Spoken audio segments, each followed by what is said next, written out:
Now, the Biden campaign took in more than $90 million in March and reports that it ended the month with $192 million cash on hand.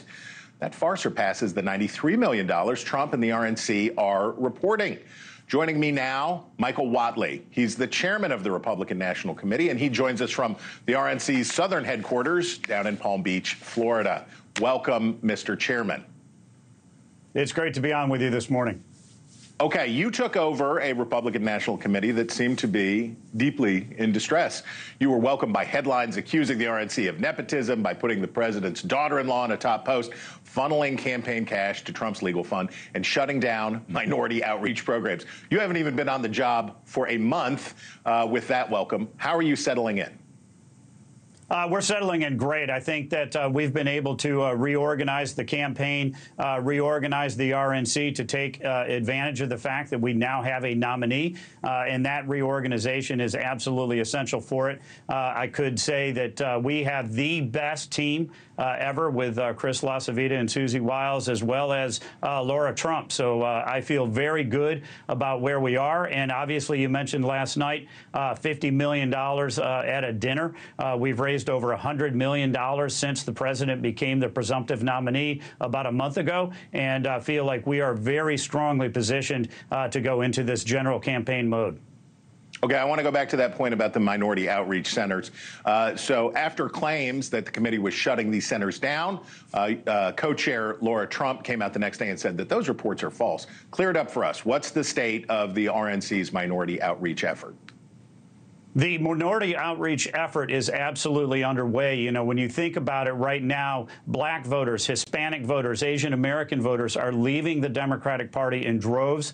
We are recruiting them. We are working with them. We are reaching out to them in their communities and having conversations with them. The thing that we see with every single American family is a very constant need. They want to have jobs and economy in a good place. They want safety. They want security. They want educational issues. Republican candidates up and down the ballot all across the country are listening to those voters, listening to those families, and putting solutions on the table for them, which is why they're leaving the Democratic Party and coming our way.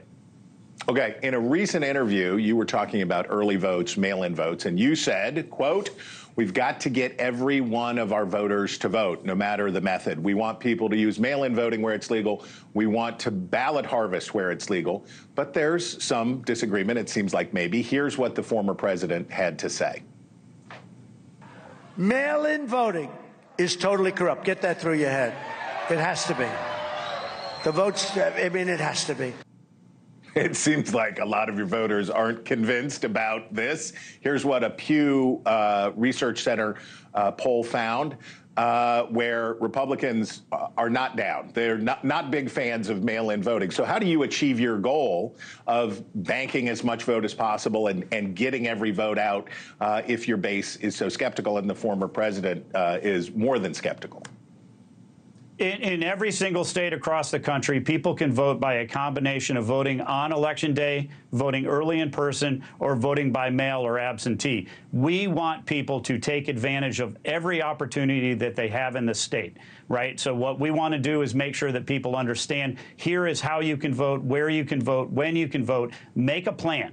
Make a plan and let us know when you're going to vote. We don't care how people vote. We care that they vote. And we want to make sure that we're taking advantage of the fact over 50% of all voters are going to vote before Election Day, this election cycle. So we have to talk to them before they go vote. We need to make sure that we are communicating with them and showing them the contrast between President Trump and his 4 years in office, Joe Biden and his 4 years in office. And when we have those educated voters go out there, they're going to vote, and they're going to vote Republican.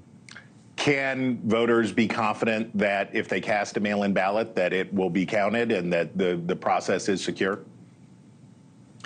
Yeah, and we're going to work very hard to make sure that we have election integrity in all 50 states across the country.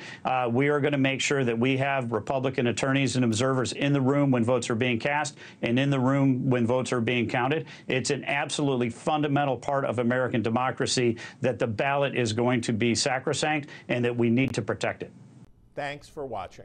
Go to joinnn.com to find NewsNation on your television provider. And don't forget to click the red subscribe button below to get more of NewsNation's fact-driven, unbiased coverage.